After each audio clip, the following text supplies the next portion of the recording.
Ready? Thank you.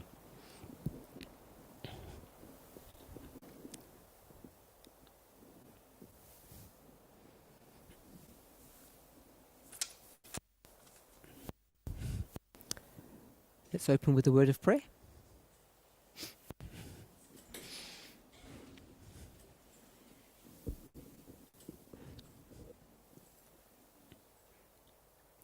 Dear Lord, we thank you that we're able to gather here in freedom on your holy Sabbath.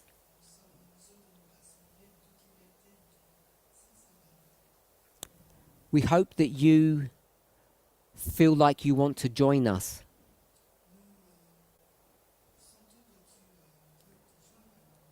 That you would prefer to be with us than anywhere else.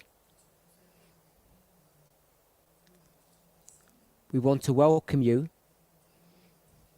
into our hearts and our minds. And we thank you that even though we cannot see, there are holy angels here with us who are interested in what we say and what we think.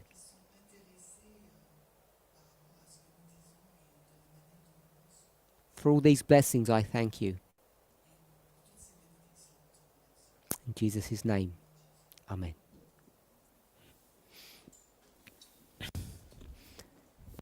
So we've been speaking about organisation.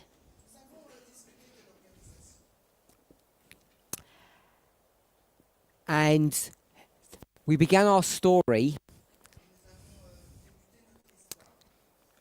I think we said somewhere around 94, 96. 1994, 96. And we've come all the way up to 2019. So in 2018-19, we had ordained several people as either elders or Bible workers.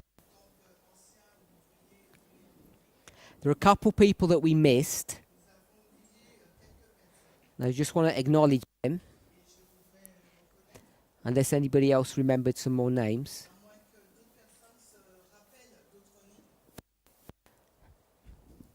So one was Wesley from Brazil. And I think that was 19. And also in 19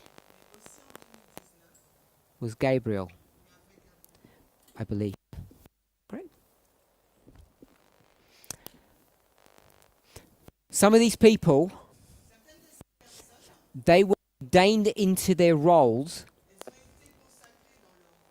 after they had been working in that role or fulfilling it for some time before.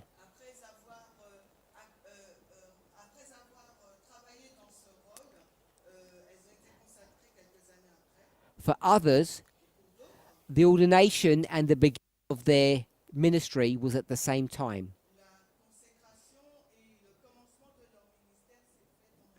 So as an example, Elder Chiquetta, she began her work as an elder from the beginning of her ordination.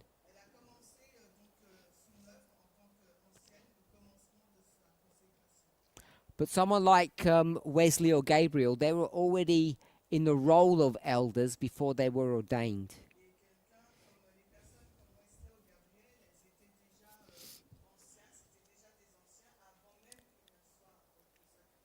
And I've changed the date for Elder Manjit to 19 because we had the date wrong. I had the date wrong.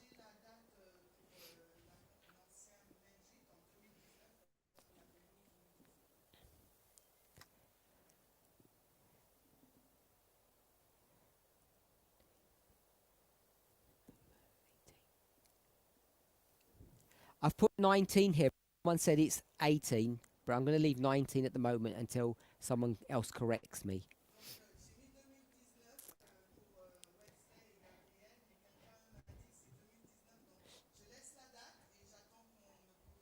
Okay, so even though we've discussed all of these people and this history, we're here in France together. And so I'm running all of this through a thread of the French connection, the French world.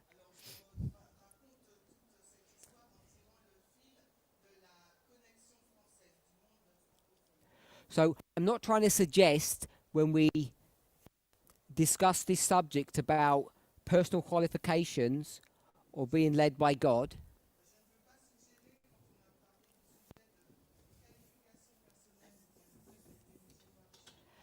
I'm not trying to suggest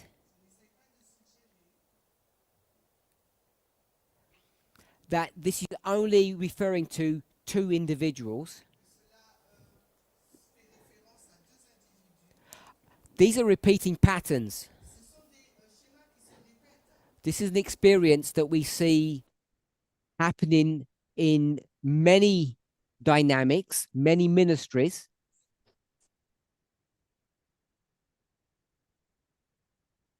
Happens often in families.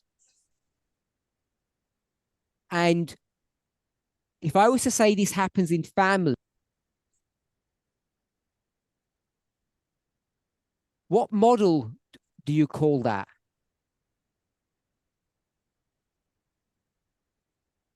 Nepotism, someone said. I was thinking patriarchy. Almost all families run on a patriarchal system.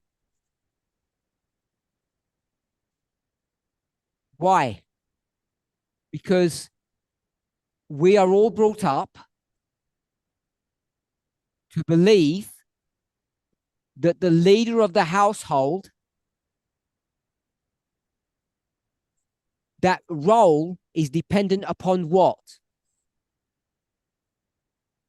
Personal qualification or ordained by God? We all know the answer to that. Men are the heads of the household based upon what? Their capability or God's will? We know it's this one, and we know it's wrong. Even in a family that runs on patriarchy, they know if the wife, if it's a heterosexual marriage, that if she's better qualified, some roles, some jobs from the husband.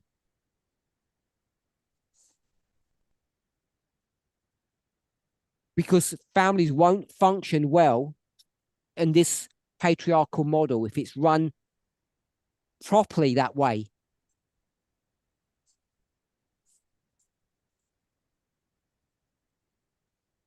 So that's just one example that this struggle that's happening in LGC that we spoke about touches all of your lives. Something that we fight against.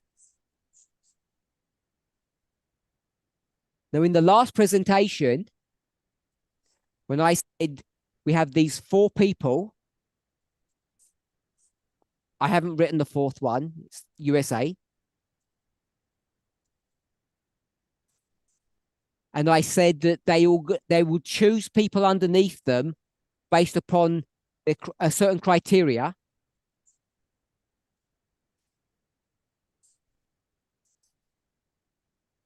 Their belief system, worldview. It's either that they believe in some kind of spiritual experience or some human experience.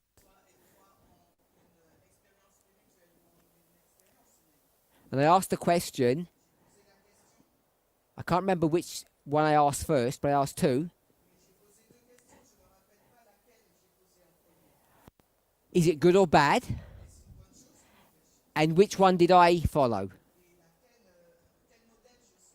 So, from this perspective that we're just talking about now, you can see where the movement is headed. A radical feminist organization, one that's based upon equality, cannot use this model that people rise up based upon some experience or some message that they have. It has to be based upon different criteria. You just compare and contrast with patriarchy or matriarchy. So I hope that's clarified this issue, polarized it in your minds, that it's not just really my agenda, my preference, it's the right thing to do. And this should make us reevaluate how we interact with one another. And one of the ones that I think is at least relatively important, if not one of the most important things, is how we bring up children. Because most of us bring up children in this way, with some kind of ideology or theology, as opposed to bringing up children who are trained to be good humans. It's a dangerous way to bring up children this way, because it inculcates a patriarchal mindset in them.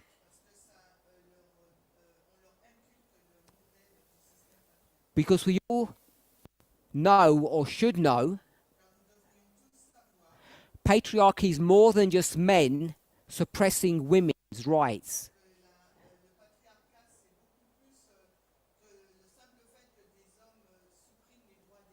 It's much more insidious than that.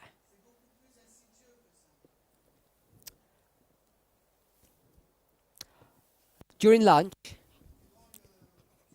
just before this meeting, someone, a friend of mine, sent me an interesting fact. They said, it's interesting you're doing this presentation on organisation today.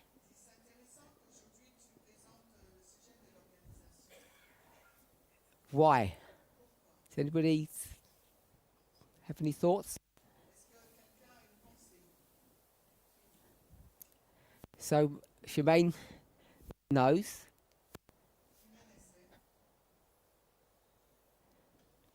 When? So, we'll go to the year first. So, we're in the year 2020, and we're in the month December. And you know what the date is?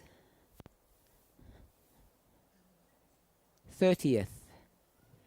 So, it's to the very day that we're talking about the same subject 3 years on. I thought that was nice. And this was the German camp meeting by the title of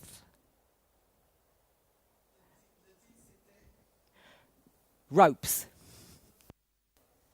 Hold on to the ropes, yes. Good. So, I only said that because Tamina's with us, whose camp meeting that was.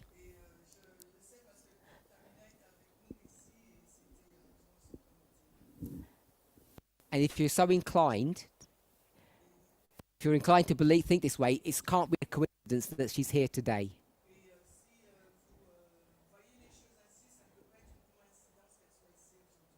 because I think it's the first time you've come, at least for a long time, to a French camp meeting. It's on this day, on this subject.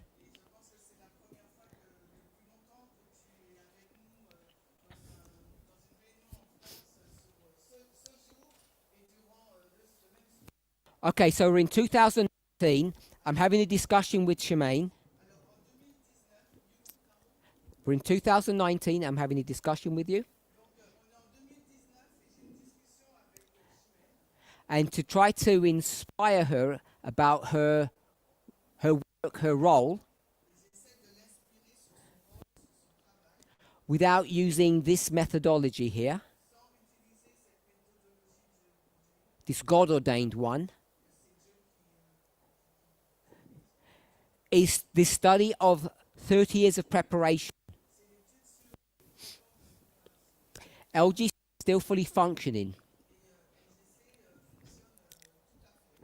So how long does it take, or what year does GC dissolve?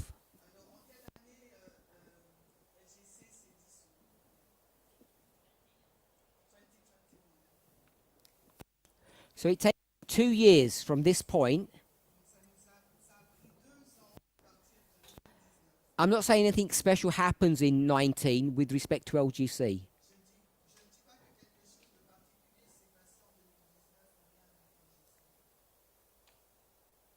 I don't want to get too personal, but I will.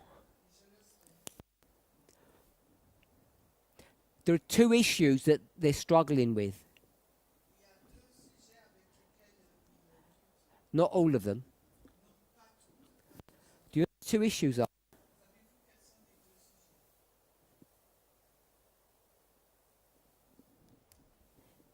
It's in 19. It's LGBTQ rights.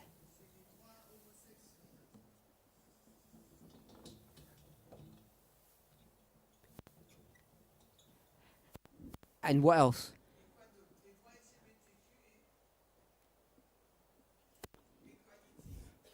I'm going to put it women's rights.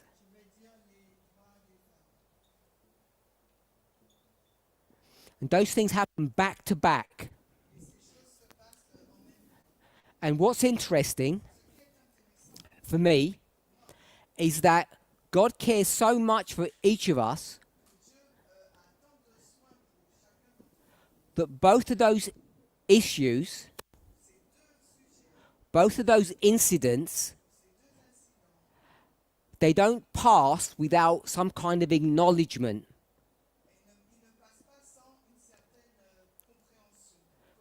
So the person is aware that they're failing in real time.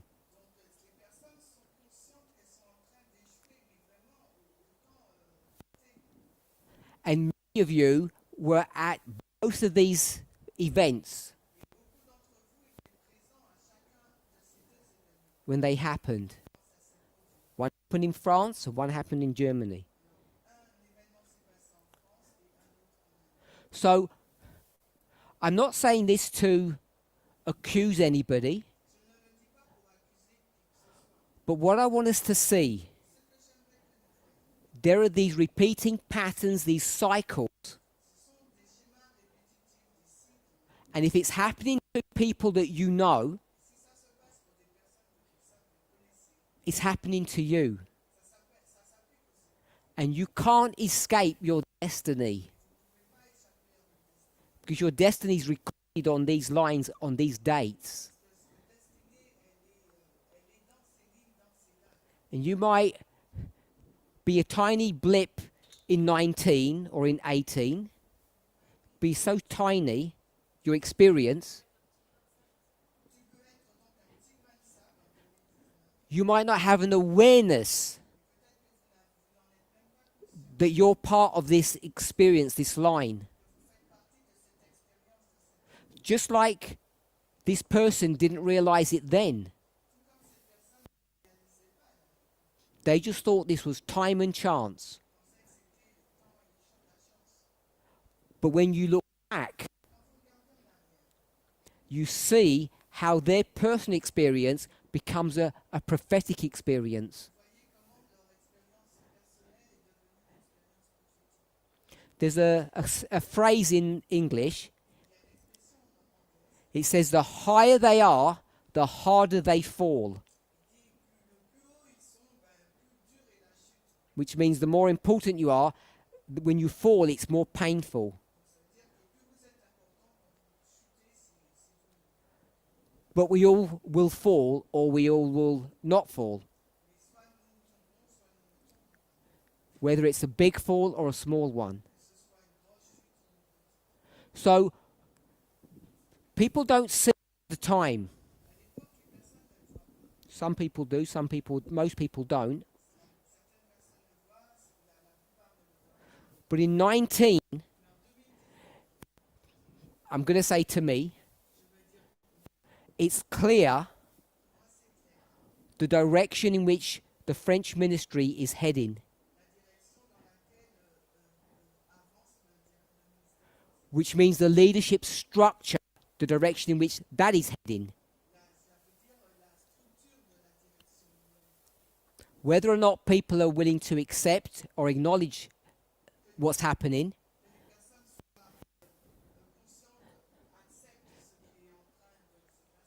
four years later, I want us to see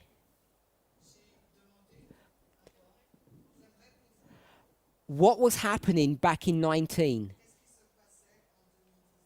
as a theoretical line, which is just mathematics, and how it overlays or relates to people's personal experience, and how God lifts or raises people up and brings them down. Or some people would say we do the damage to ourselves.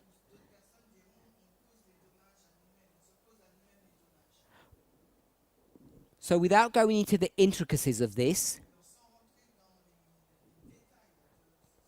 the test of LGBTQ and women's rights,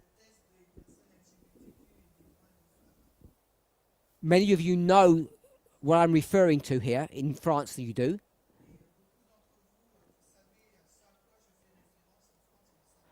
You should now be able to look back and say, yes, I can see what happened for what it really was.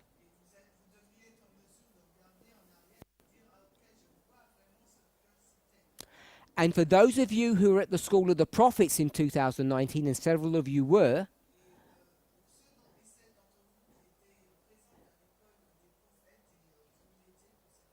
if you go back in your memory and look over those experiences, these are not human fights. These are not interpersonal problems.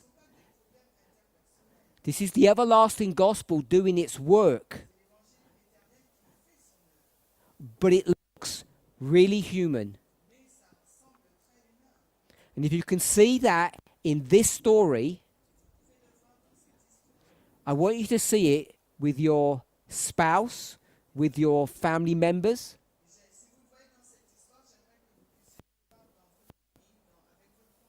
Parents, children,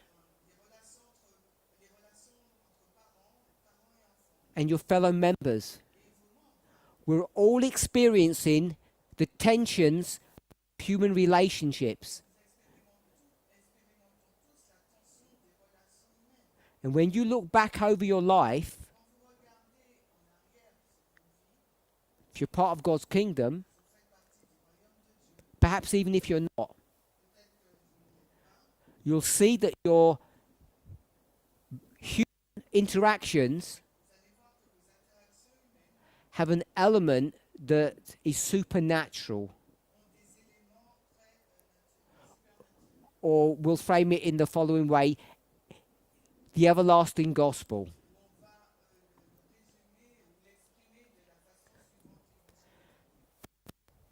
What happens in 2020 that shakes the world? COVID. But it's not called COVID-20, it's called what?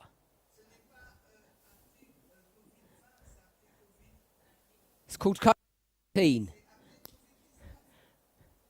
So I'm not trying to stretch a point, but COVID has an impact and has a relationship to this movement's work.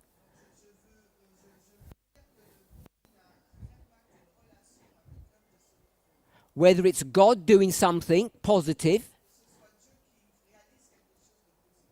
or Satan trying to interfere and damage with the work or damage the work of this movement.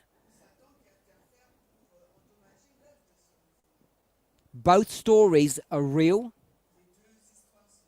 and legitimate. COVID didn't come in 18 or 20. It came in 19 and it did a work. I leave it to you to figure out which work that it did.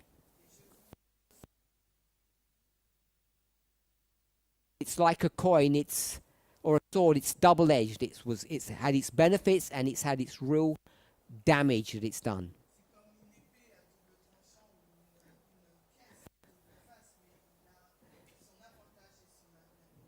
So I've marked 20 because that's when COVID touched us. Because that's when the lockdowns began. And those lockdowns have really harmed the ability of this movement to function properly.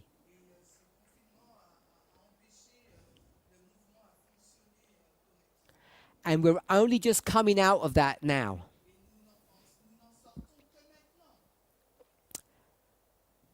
People might have their different dates. And as we look back, we'll see, depending on what story, what are good dates or relevant ones and which are not.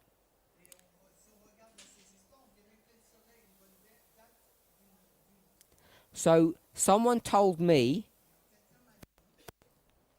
that they think that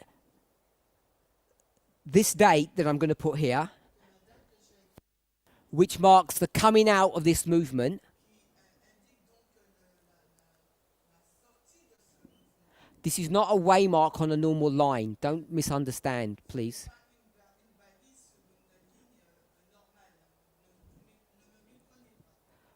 But they've suggested it's May this year. And what happened in May this year?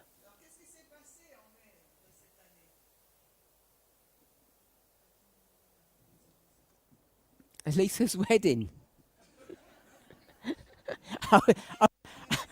I was waiting, but she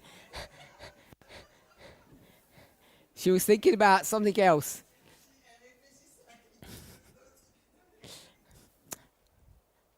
So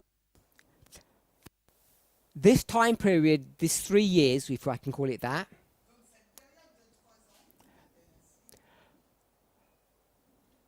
has crippled this movement's ability to move forward, I think.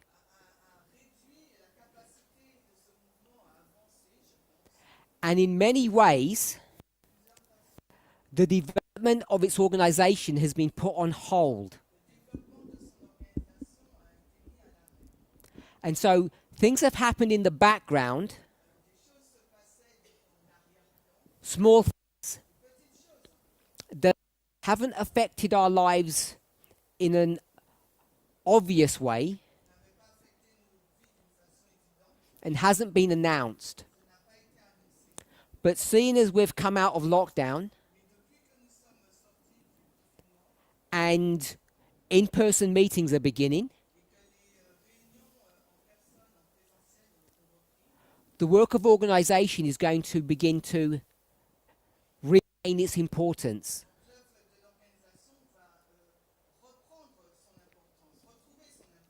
Before I move on, I want to go back to Terry, the Bible worker,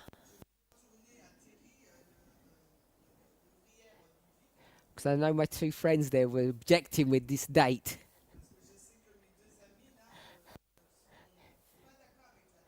And title. So we just want to add that in what year? Do you know?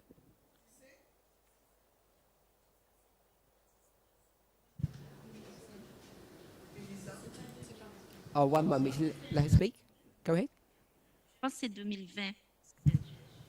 I think it's 2020. Okay, I'm going to go for 21. And Elder Terry is ordained as an elder.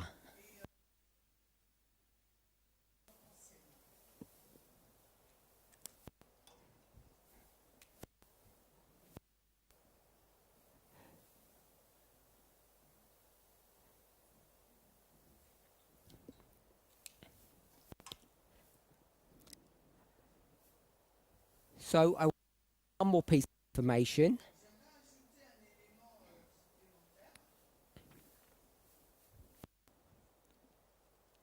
So we're current up to date with Elder Terry now. And she had been doing her work for many years before she was ordained as a Bible worker and then as an elder.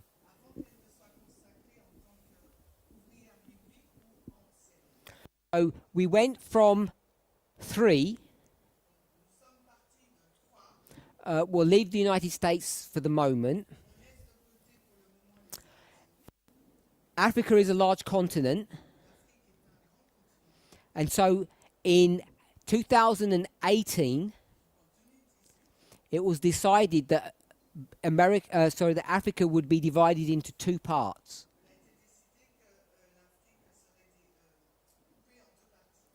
And Manjit was appointed continental leader for, I'll just say, half of Africa.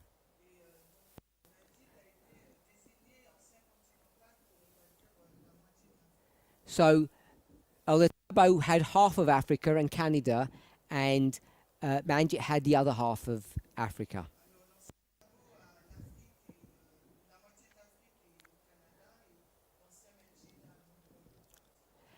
And the following year, in 19, he was ordained as an elder.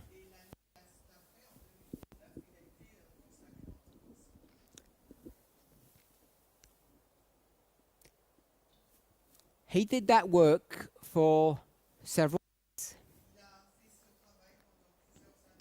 And then there was a level of reorganization that happened.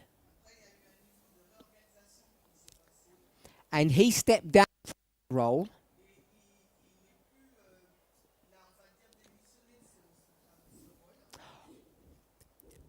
These 3 names, myself, Marco, and Tabo, we've spoken about them as elders. 2016, but they were also continental leaders at the same time. And I'm not going to discuss the difference between an elder and a continental.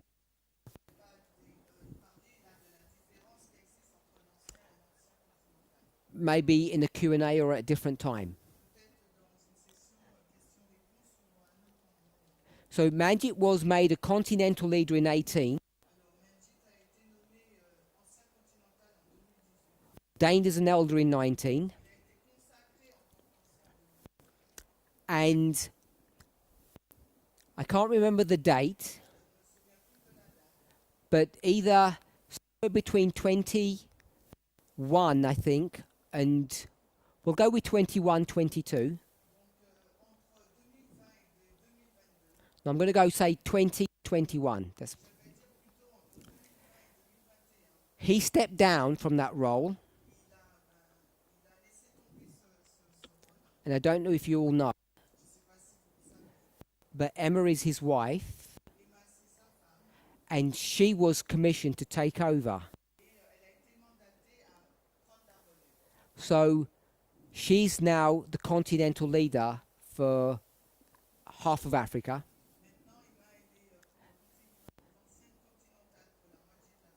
We refer to it as East Africa. So has now taken the role from Manjit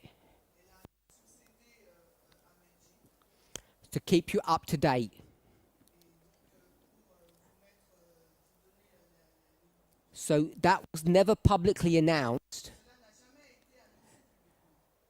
and that's just been an oversight on my part.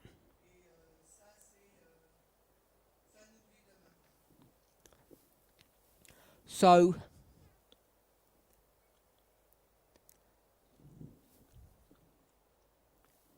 coming back to the story as it relates to France,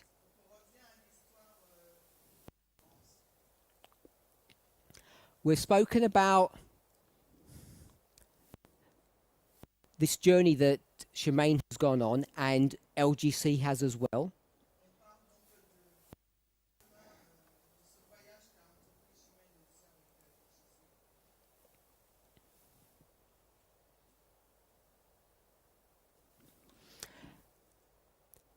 And to try to bring this story to a conclusion,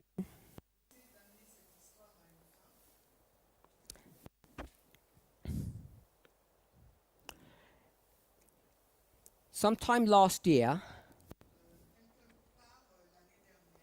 this story about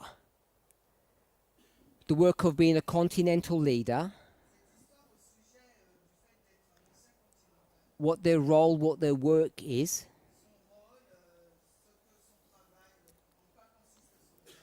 became a topic of conversation again. And the reason why this has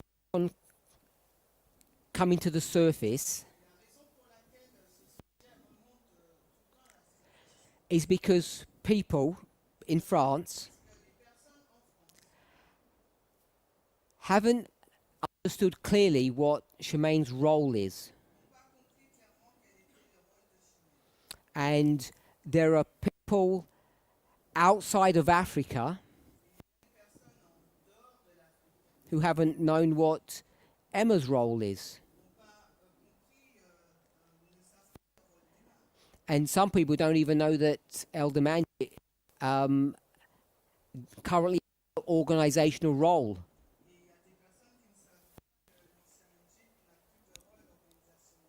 So I want to take the opportunity this weekend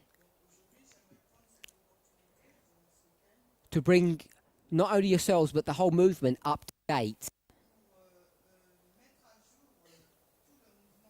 I think it's appropriate to do that now, especially as I was reminded of this event 3 years ago to the day.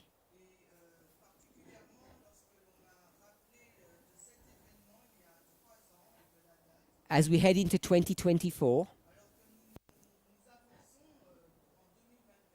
we have an international meeting next year, as you're all aware of.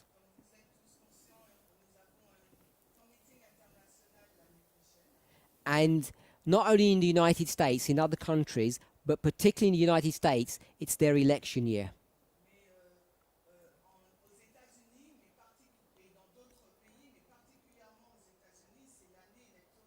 In preparation of all that's coming ahead of us, I think it's important that we all know what the structure of our organization is. So I want to clarify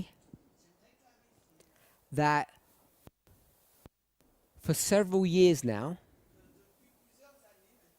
Shemaine has been fulfilling the role of continental leader for the French-speaking world.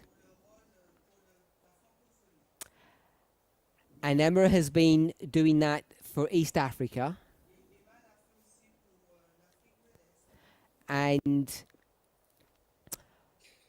it's a neglect on my part for not announcing that or bringing it to your attention earlier.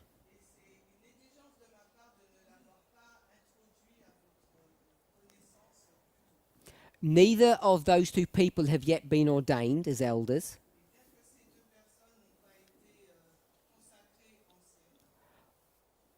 But that's just a matter of time. And I want to just speak about one more.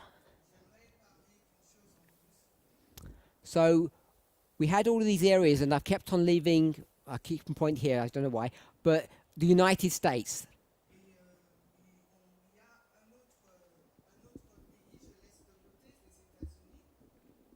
So you know that in 2019, Chiquetta was made an elder of the United States.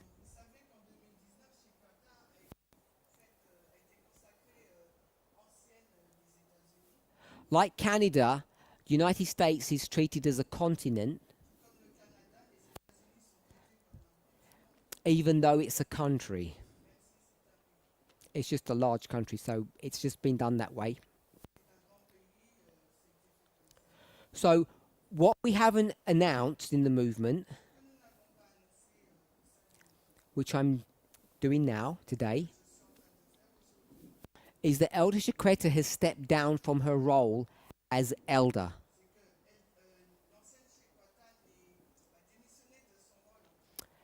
And we have not yet appointed a replacement. Elder Chiquetta was on, in the movement we call it sabbatical. I think in the world they call it extended sick leave.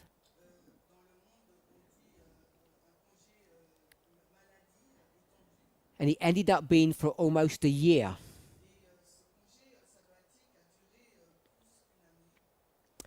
So we'll say the whole of 2022. And there wasn't an announcement made because it wasn't planned that she would be away for that long.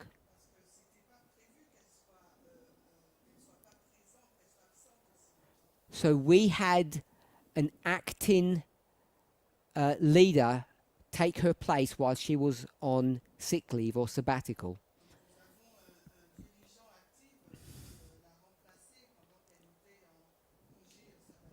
And that person is Kathy McGraw. And that might be someone that you're not familiar with.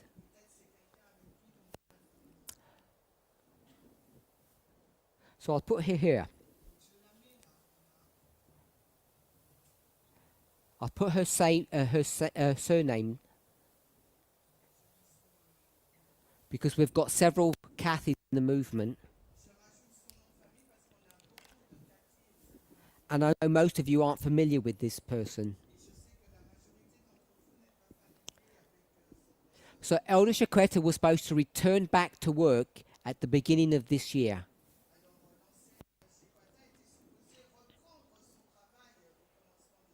Which she did. But when she took up her role, she began to struggle in her health again and decided that she could not do this job. And so we haven't yet appointed Kathy McGraw as her replacement.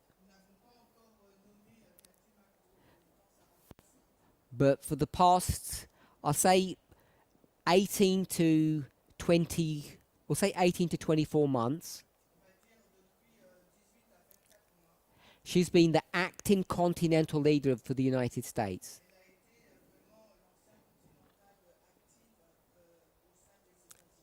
So in summary, during the period of COVID, 20 to 23, there has been substantial changes in the organization of this movement.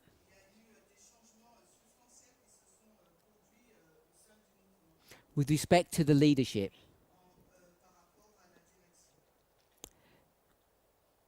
Shemaine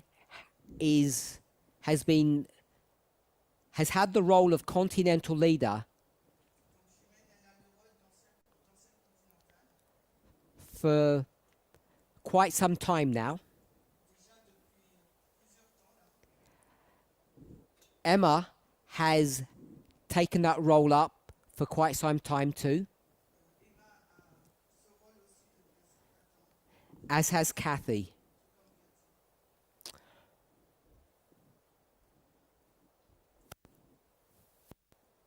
So Emma replaced Manjit. Kathy has replaced Shaquetta. This is only a temporary role. And Shemaine has replaced.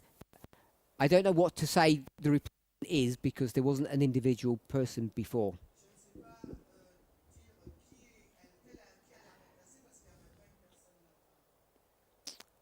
So that's pretty much what I wanted to share with you today. We've got some time left. And I want to just leave it open if anybody has questions.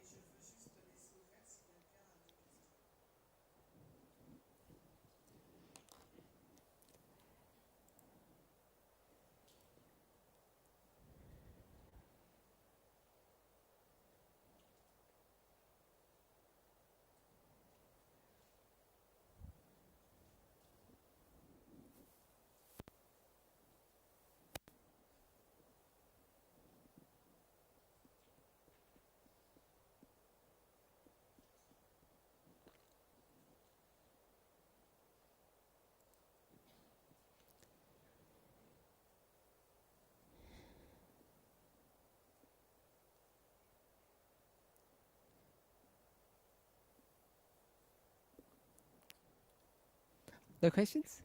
Ah. Mhm.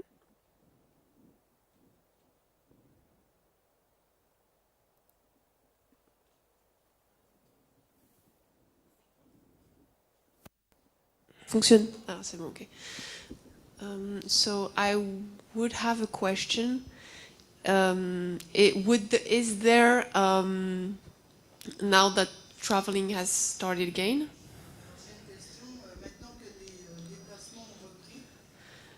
For the three people that you mentioned,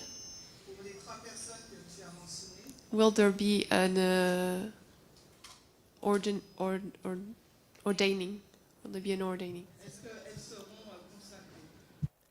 So we haven't had formal discussion about this yet. But there's no reason why Emma and I haven't got Shemaine's name there, but Emma and Shemaine should not be ordained. There's no reason for that not to happen.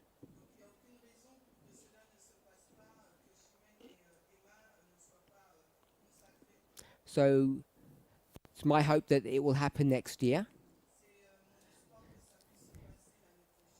Kathy won't be ordained because she's not. It's only an acting role at the moment.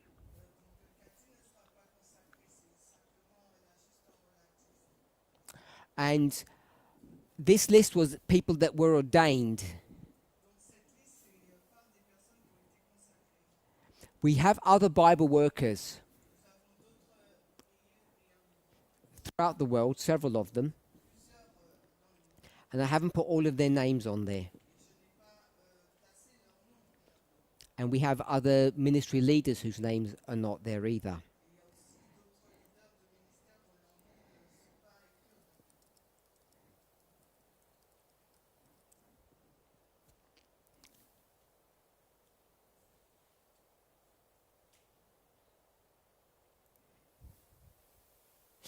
Ah, yes, someone just reminded me. I'm going to take, I'll put it here. We have had 2 other ordinations as elders.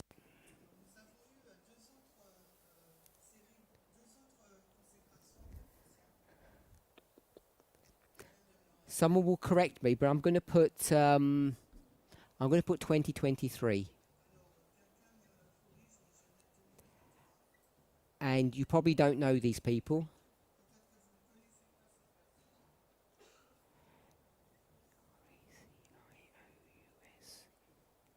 It's Doreen and Gracious.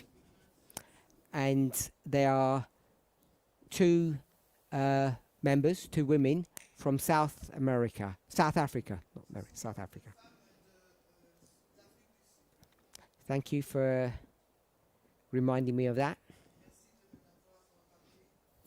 That was Charity.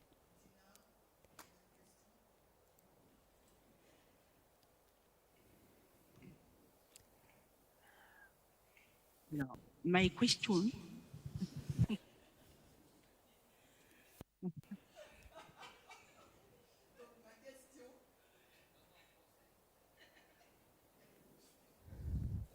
t'as pas saisi l'humour, Mathieu.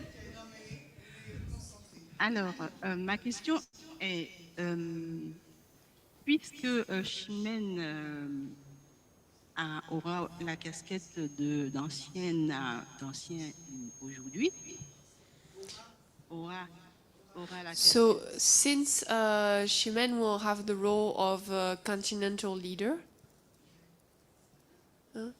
today, okay. Alors, elles viennent de me donner une précision là et j'aimerais qu'on me fasse qu'on me donne une explication concernant un ancien continental. Est-ce que tous les anciens sont continentaux déjà? I would, and they offered me some clarity, but I would like to know if all elders are continental leaders. C'était ça. C'est-à-dire, où vas-tu situer Chimène? Est-ce que c'est parmi les trois là? So where are you same level as the three names up top?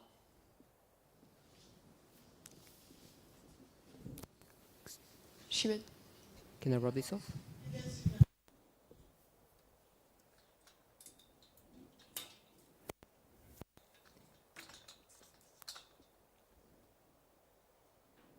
Sure. So, we have elders in our movement at different levels.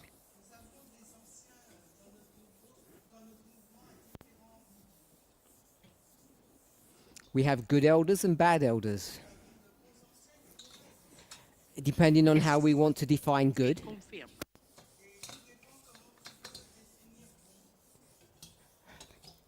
I think most people in this room, if I can use the term, are ex-Adventists.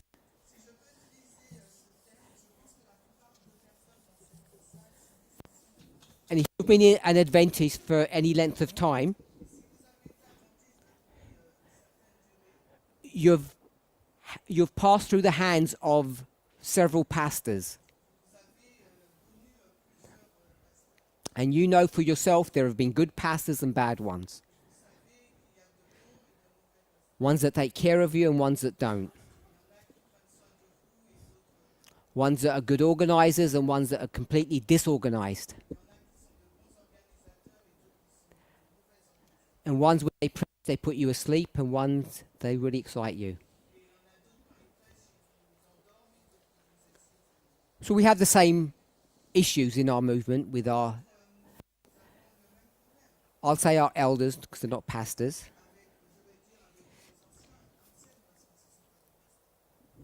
Before I forget, just want to put one more name here. This is Elder Marshall.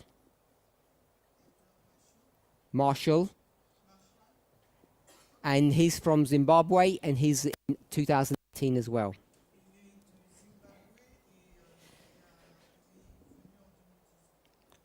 And someone says that this should be 18 for Wesley and Gabriel.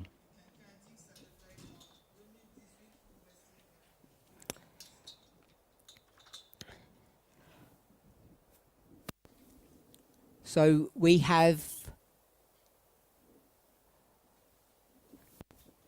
Elbo.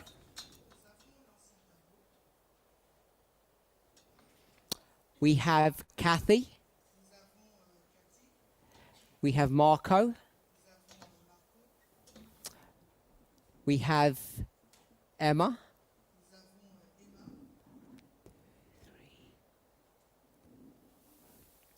We have Shemaine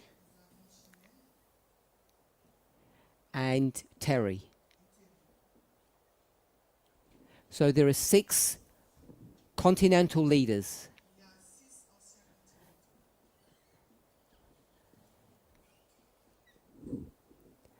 And the areas of responsibility are that's not South Africa, that's Southern Africa and Canada.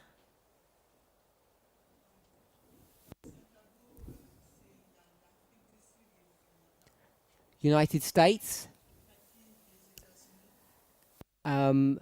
South America and Central America. I'll just put Mexico, but there are other countries. So Emma has East Africa. I'll put the UK down. So Shemaine has France. I just put the French-speaking world, if that's a respectful way of saying it.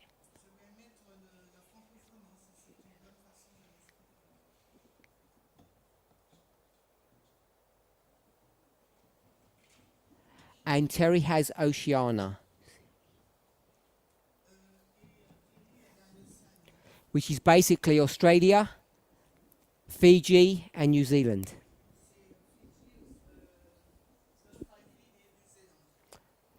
And underneath each of these people,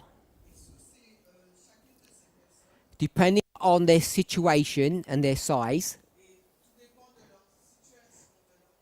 they have ministries underneath them. So, for instance, for Southern Africa, there are several countries, South Africa, Zimbabwe, Zambia, etc. And in each of those localities, they will have a ministry.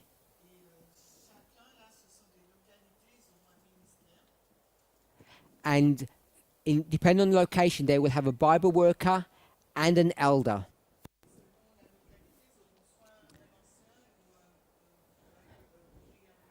But not in every country. So I'll just stop there and allow you to tell me which parts of your question I haven't answered yet.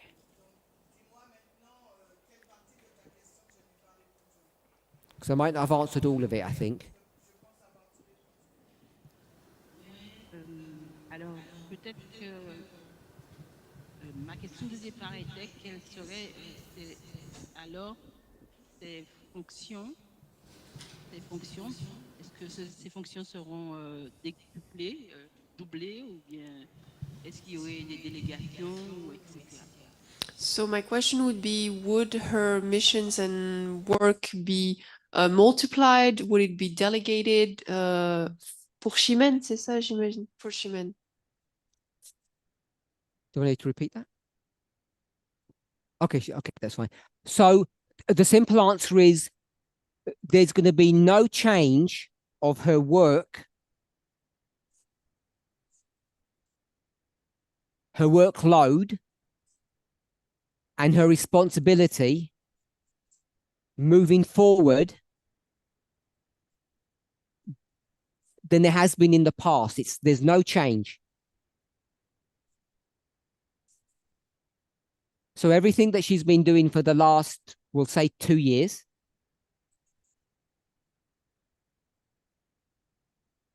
she'll continue to do. You won't see any change. So I want to give you the opportunity to ask me a further question if I still haven't answered what you want clearly.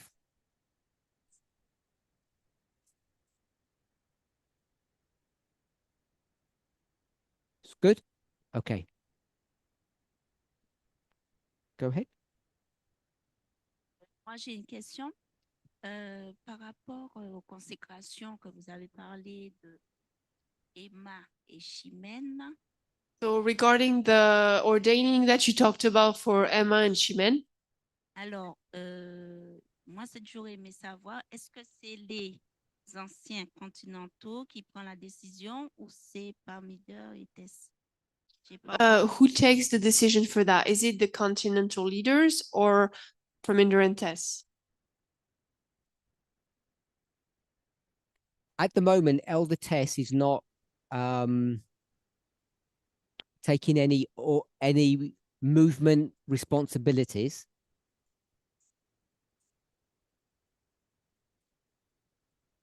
But if she was, then obviously she would, I won't say obviously, she would be part of that decision-making process.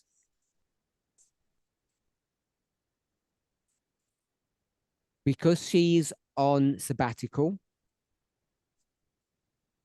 which is sick leave, you've all, I presume, watched her video, her testimony of her experience. I think we all have a realization that she is not well. And I have no visibility at the moment when she would return to work.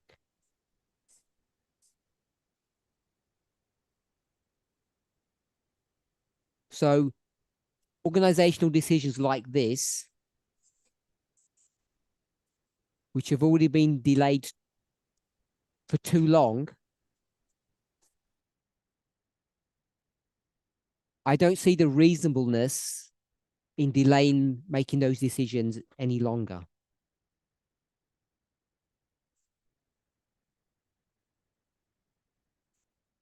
So that's part one of your question. Part two, what may not be visible to the members, but which should be abundantly clear to ministry leaders at the country level and the continental level, is the way is that the decision-making process that we have in this movement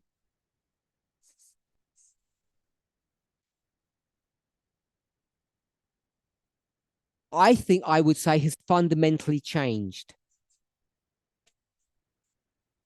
Others may say it's just been modified. But no major decisions and ordaining people to this level is a major decision.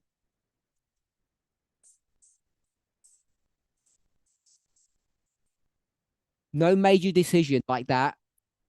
Let me rephrase that. I would not take a decision like that on my own. So yes, they would be consulted, but we're only talking about the ordination bit.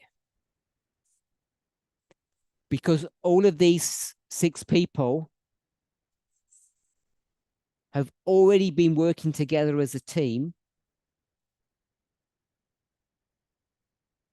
closely with each other. They all understand that they're continental leaders.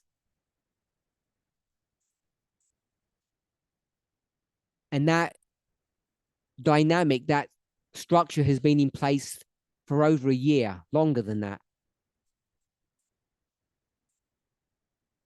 So the only thing that people would comment on is that they should or should not be ordained.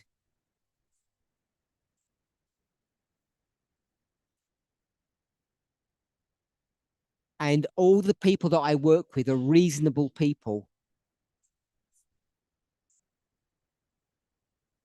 And I don't know how you understand the word reasonable, but it's a legal term. It's a legal concept. And I think it's reasonable that the people that we're speaking about would be ordained. And I use that in the legal term, not just my opinion.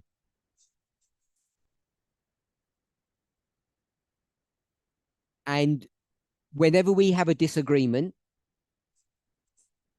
or a difference of opinion, we discuss those differences. And if I say 1 year, all the decisions that we've made during that 1 year, we have never had a majority decision. We've had unanimous decisions. And if people, for those of you who know me, you know that that's my preferred way of operating.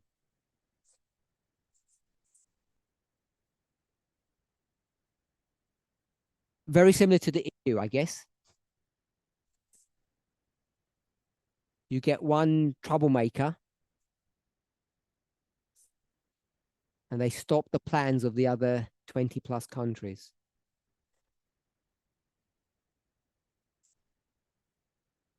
Did I answer your question? Good. Tamina? As Tamina's getting her microphone, someone asked me what happened in May 2023.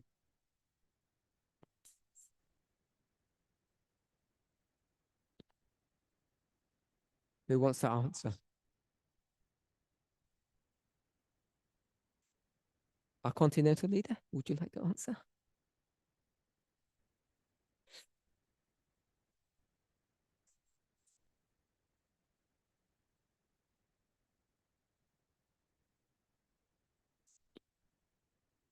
Good.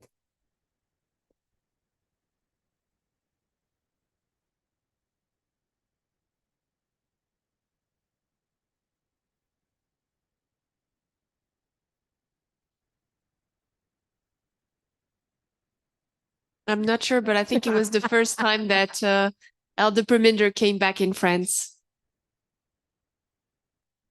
What can we say?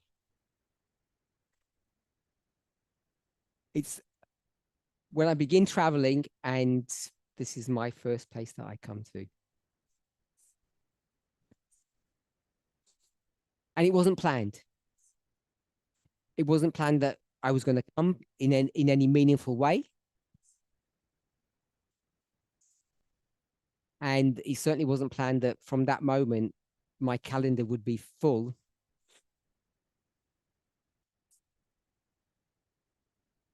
And I would live out of a suitcase again. But something seems to have changed. I don't think I'm the only person that feels that.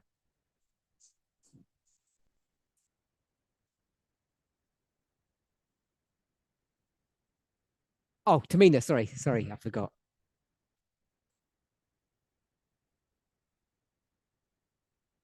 My observation in the past was that organization has happened as it was needed.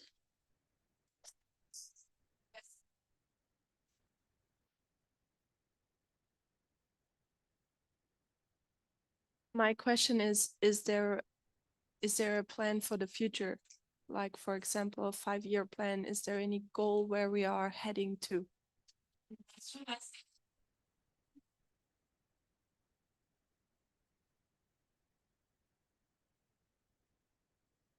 So the simple answer to that question is no.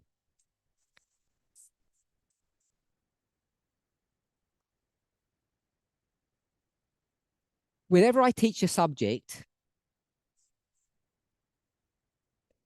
there are various layers to that subject. Some are on the surface and some much deeper. Some I talk about immediately at the beginning, and some take many classes or many studies, which ends up being many months.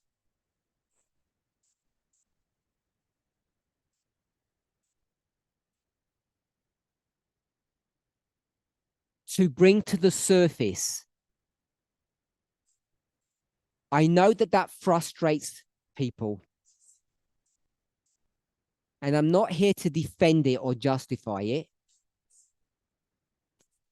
And I apologize that you get frustrated with that.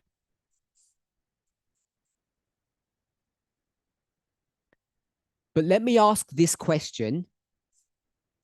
So Tamina said, is there some strategic planning, 2 years, 5 years, 10-year planning, that type of thing?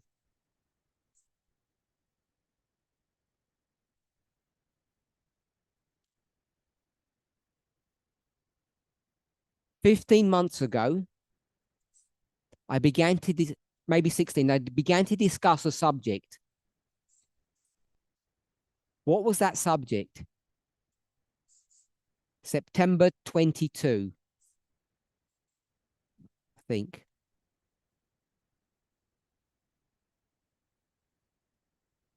Okay, so no one said anything, but Shemaine said, where are the Levites? So either I deceived everybody or everybody got deceived.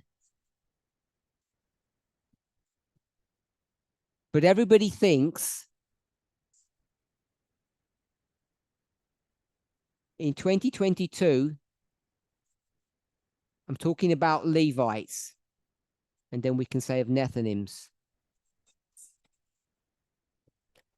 What's the real subject that's been begun to be discussed back then?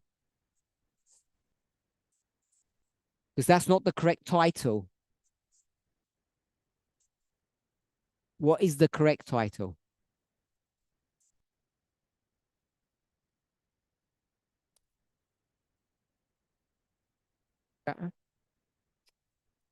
Who are the 144,000? No. One word answer. It's really simple.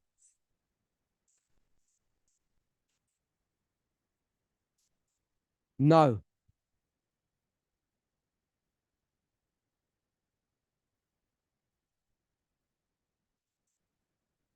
Are we wrong? Would it be, are we wrong? What began here and is continuing today?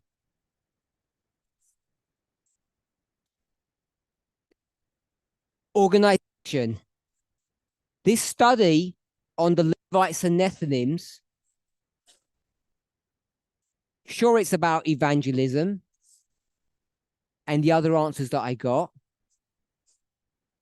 but it's about organization. And this movement has had a misunderstanding of its role, of its function.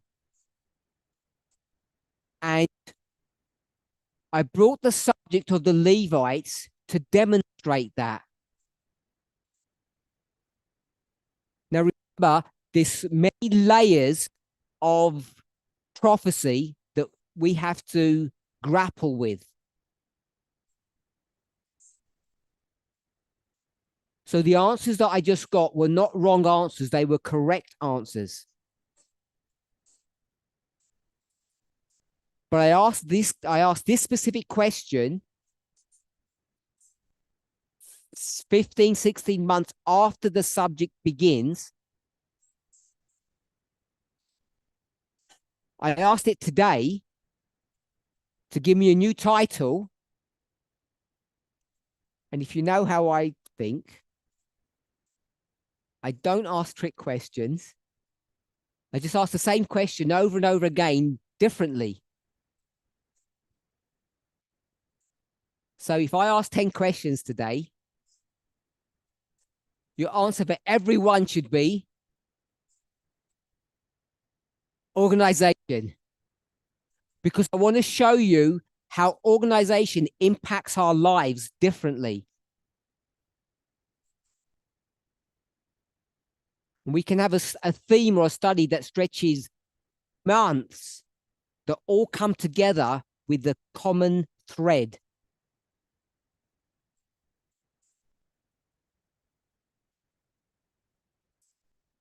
The reason we can't organize or prepare 5 years with like a 5-year plan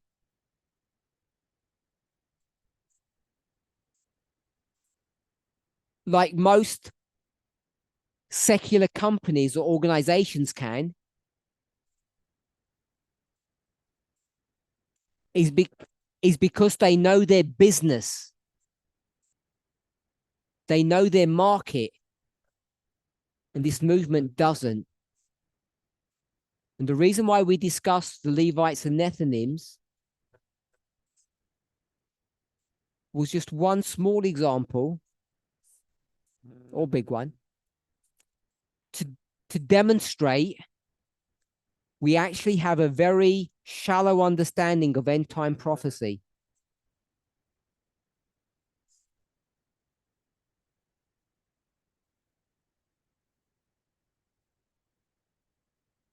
Even though we know more about prophecy than any other humans on this planet.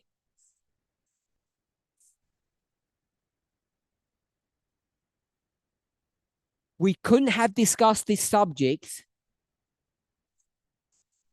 before 21, because people would not have believed it. They would say you're fighting against the lines. But once the waymark has happened, and we're well into the history of the harvest of the Levites,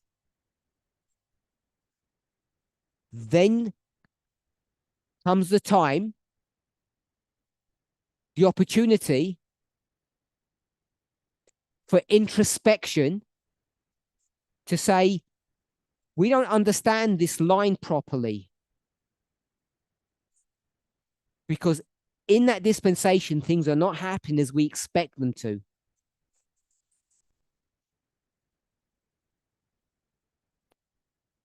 And that's a really shallow answer to Tamina's question of why we can't plan ahead.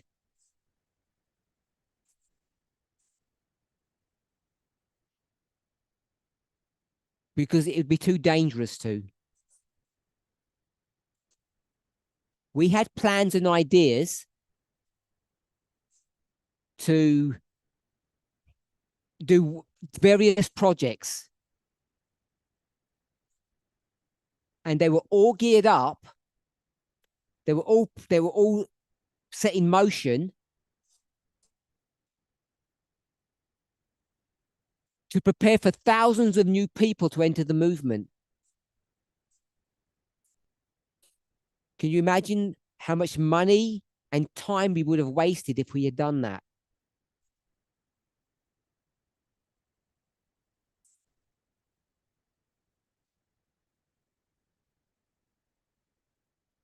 So that's why I'm cautious about not making long-term plans.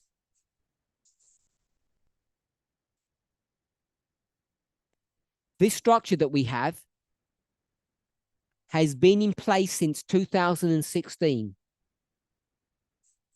which is 7, 8 years. It's changed slightly. The names have changed. We've had some refinement. But the major changes have been at this country level underneath.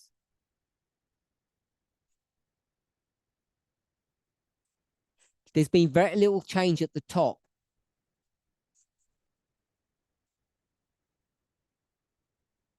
Just want to add one more point.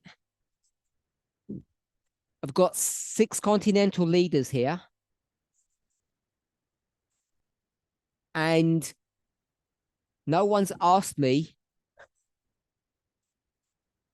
where one of the continents are.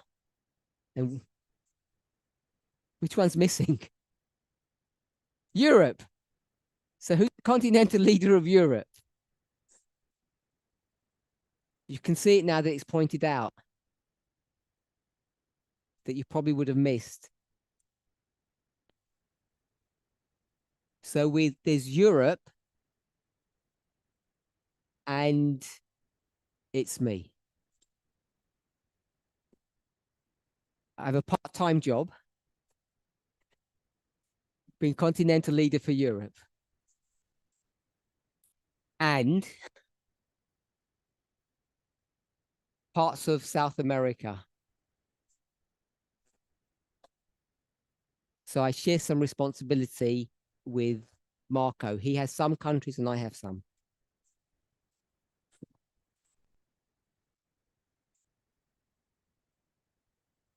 So I'm pretty sure that's everything now. And you're all up to date. We're at time, but I'm happy to field more questions. Yeah, 5 minutes.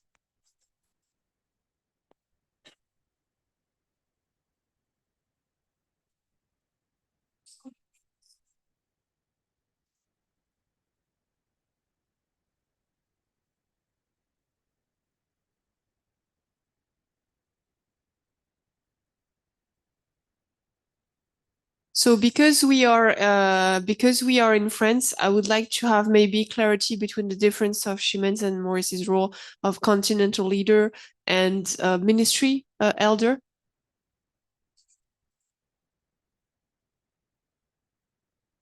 Because now you've clarified Ximen's role as a continental leader.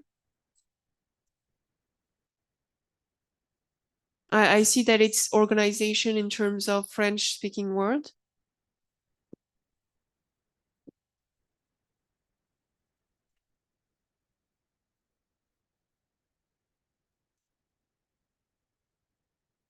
So what is then Maurice's role? Is it like the elder we knew of in the church, visiting members, etc., or is it like Ximen? Or does Ximen have the same role too? I've said a few times in this discussion, in these meetings,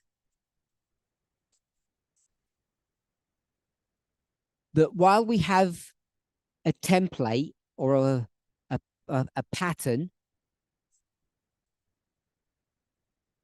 that is pretty uniform across all of these regions, each locality has its peculiarities.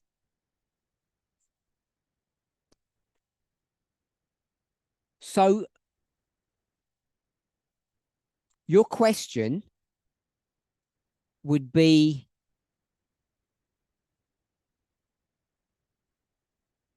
this country here that comes under Elder Tabo's continental leadership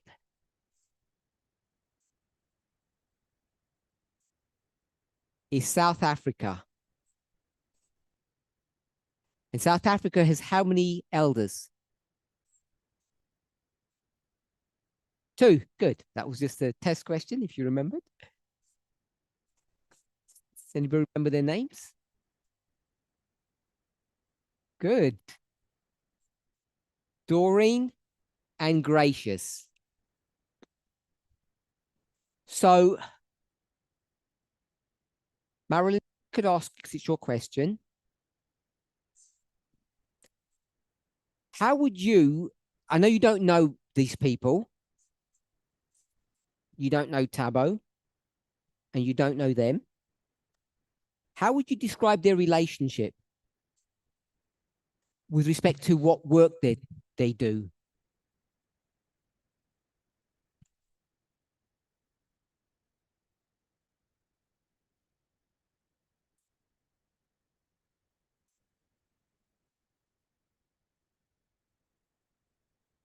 Normally, they should work together. The 2 elders, Doreen and Gracious, should report what happened in the ministry to Tabo.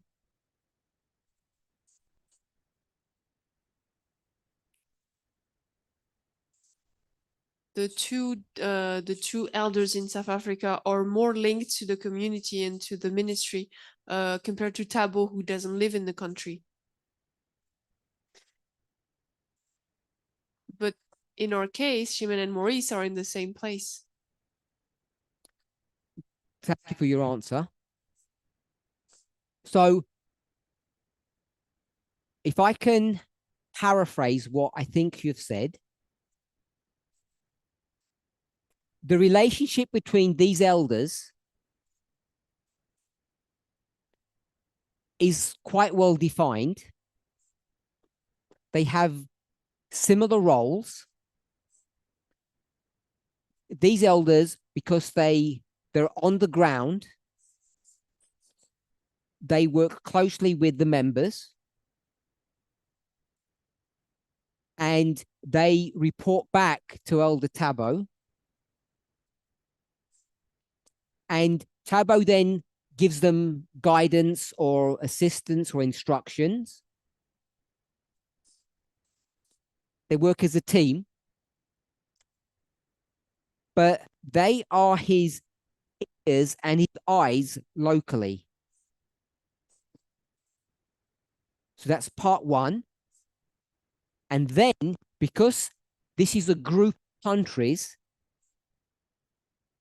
that they're not identical, but they have similar needs. They're geographically very similar.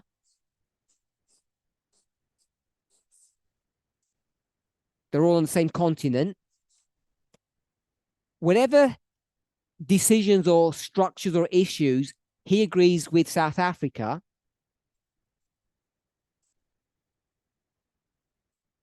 he can implement with Zimbabwe and Zambia.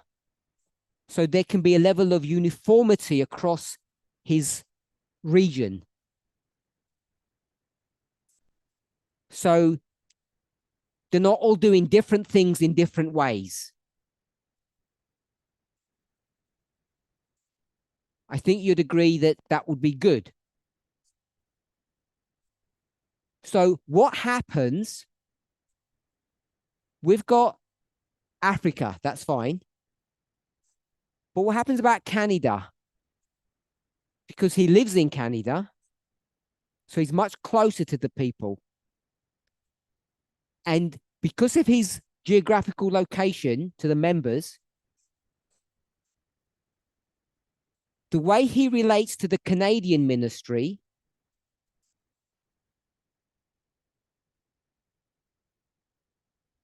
will be different to the way he relates to the South African ministry.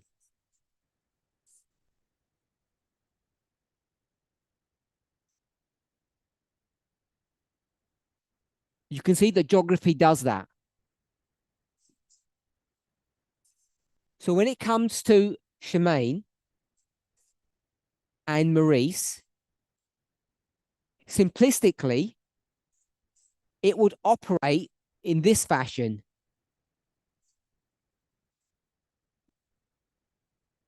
But it's much more akin to Tabo with Canada.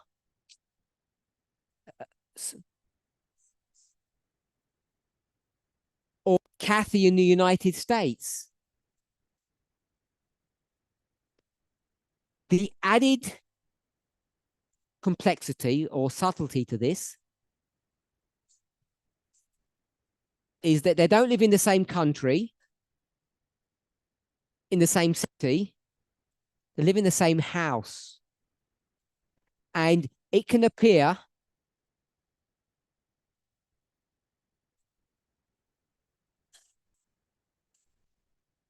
for those, I took out the just in that they don't just live in the same country, they live in the same house.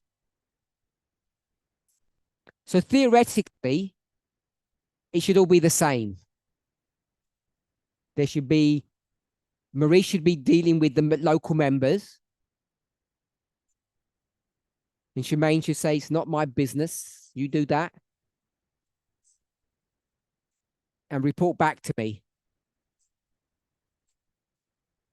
But you know that relationships don't work that way. And it's not the only place that it happens that way. It's not identical. But for instance, Elder Marco is married. Many of you have met his wife, whose name is good, Solange. They work closely. I would call them a team. But she has no organizational responsibility. She has no organizational authority. But they share the work together. I don't know how you view that. but I view that as a benefit. So for me, the closeness that Shemaine and Maurice have is something that's positive, not negative. Strictly speaking, Shemaine is Maurice's boss. She has been for a long time. 20 years, I don't know. That was a joke, of course. As a continental leader, she has responsibility over him. But they don't work that way together. They've developed a way of working as a team, which I think is positive, not negative. So you might think or say, well, I don't have a clear line of organization. Who am I supposed to speak to? Who is the boss?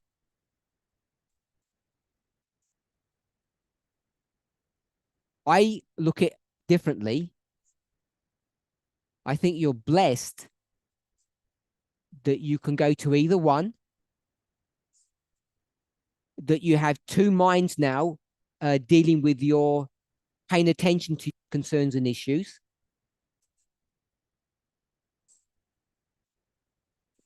And we all know the Bible principle. Two minds are better than one. So I think they're working closely together only is a blessing to each of you, and therefore to the movement, than something detrimental.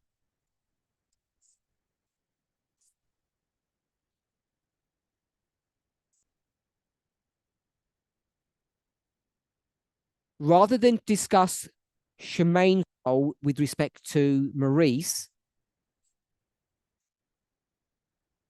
I want to do it the other way around. All continental or worldwide decisions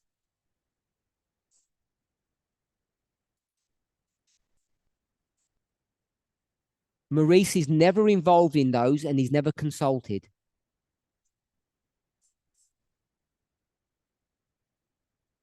Now, I don't know what their bedroom talk is. Like, I don't know what it is for all of these other people. But I'm not naive to think that people, married couples, don't talk to one another. They do.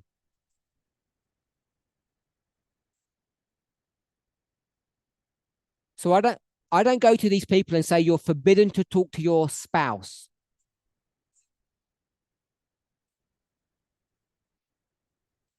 I trust their judgment and their wisdom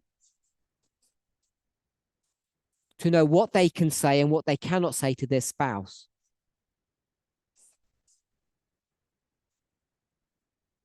So Maurice has no involvement at an international or worldwide level.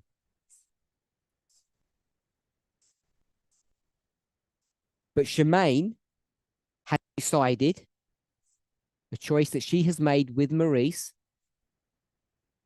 to get, in English they say, to get their hands dirty, to get intricately involved in the work of France. She could be like Tabo or Emma or Terry and say, that's not my job. You do that, Maurice. You do all the visiting and I stay at home. Do my job. But she chooses not to.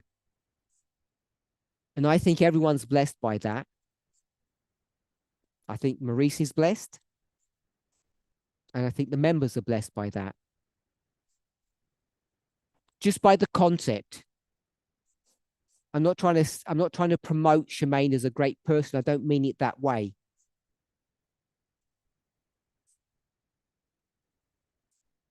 But I think it's a good way of operating.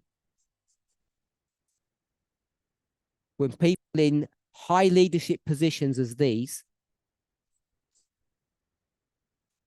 are willing to make the time and the effort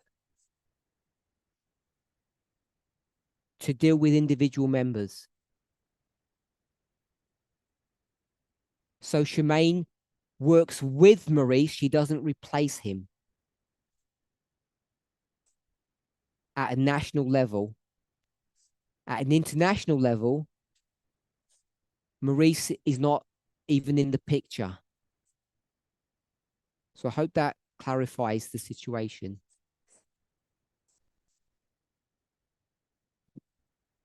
Yeah, good. I think we've run out of time. Let's close with prayer. If you have any questions afterwards, either write to me or to Shemaine, and I'll try to address them in future studies. Let's pray.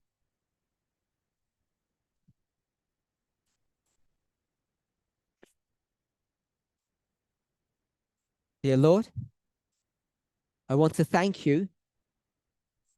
These two studies today have been a blessing to me, a confirmation of the great work that you have done in my life, the life of my friends, and the life of the members who are here with us today, in person and online.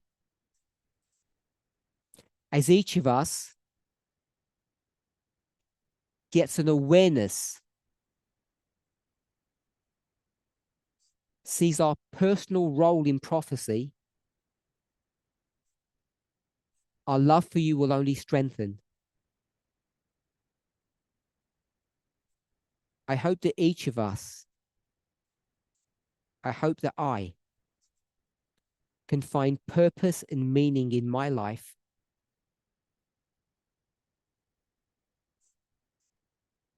in Jesus' name. Amen.